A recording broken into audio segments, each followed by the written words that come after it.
I'd like to start this video off by saying I am not a financial advisor. Should you choose to invest in cryptocurrency or any asset for that matter, be sure to do your own research or seek the advice of an actual financial advisor. Yes, I'm driving. You probably shouldn't drive and record videos either.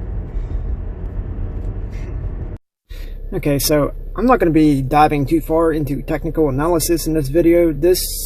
I'm making this video as for information for people who are new to investing in cryptocurrency in particular.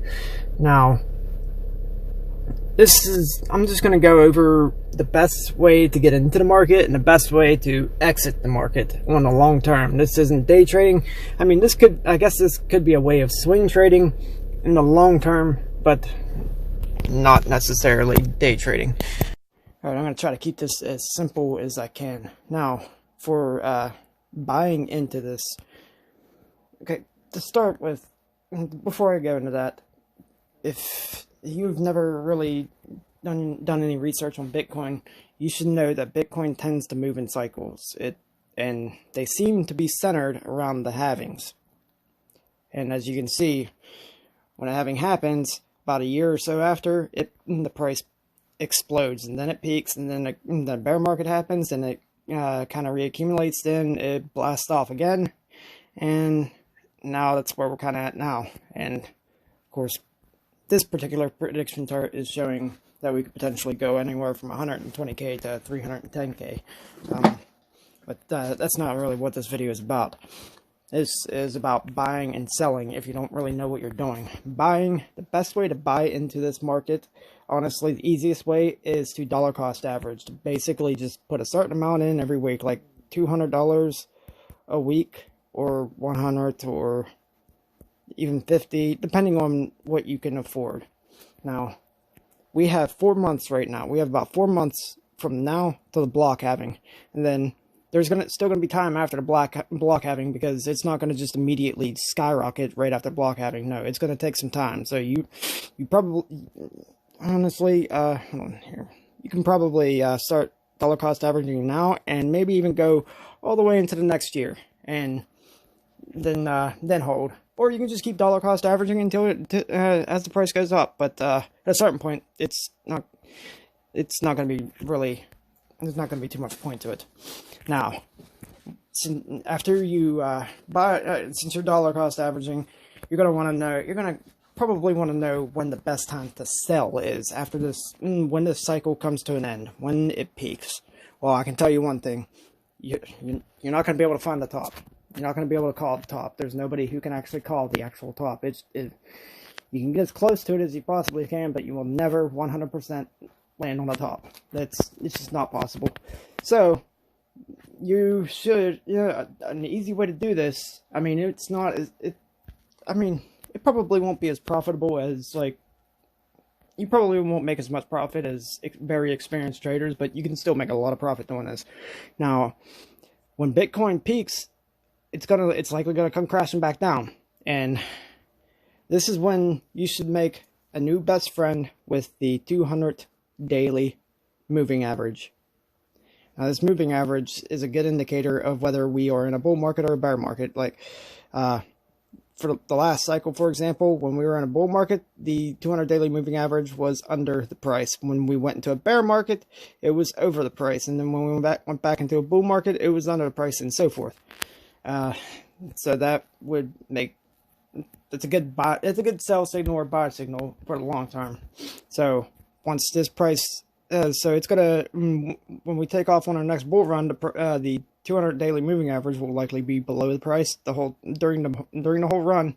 But then when it drops off, the price will drop past the 200 day moving average and go under, and that is when you would want to sell. That's a good indication that this is flipping from bullish to bearish, and you should sell and take your profits. Okay, I wasn't going to go too far into technical analysis, but we are pumping, and it isn't just Bitcoin either. It's quite a few crypto assets, as a matter of fact. But as you can tell, I am actually currently still at work, So I'll have to continue this video when I leave here in about an hour and a half. Of course, to you, it'll only be like a split second when I switch to the next frame here. But yeah. Okay, I just got home. A couple hours have passed, and that pump I mentioned has come to a little bit of an end, and we went down some. Now, what I'm seeing here, yeah, for a little while there we were consolidating, and so we kind of dipped down after that consolidation, and then we started the pump, then we came down. Now what I'm seeing is higher lows, and we just put in a higher high. So technically, this is still bullish. We're still good as far as that goes. We need to, as long as we don't drop below this resistance down here, I'm not too worried. We can drop down and we can retest this resistance and then go back up and then go on to break the next whatever. Speaking of the next level, actually, the next level that we do need to break is approximately at 9100, and that is the 200 daily moving average. And I'm going to go to the daily chart this and show you exactly where that is at. Right there, yeah, you can see how close we actually are to the in the 200 daily moving average. When we break that, I'm gonna have to say that there might be quite a surge that follows that, because when people see that this moving average has been broken,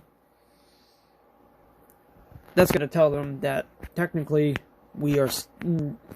the reversal has been complete and we are starting the next bull run. That is what that 200 daily moving average is saying, because this is for the people who aren't really experienced with trading. In Bitcoin, well, in a lot of assets, if you're below the 200 daily moving average, you're in a bear market. If you're above it, you're technically in a bull market. That's what a lot of people go by. And so if we break above it, we're likely to blow right through this resistance here and just surge. I don't know how high we'll go yet, but yeah, the 200 daily moving average is the next thing that we need to break. Now, okay, do keep in mind that 10,000 is not too far off, and that's a psychological barrier right there, and that tends to act as support or resistance. So we might get rejected by that one. That remains to be seen, though.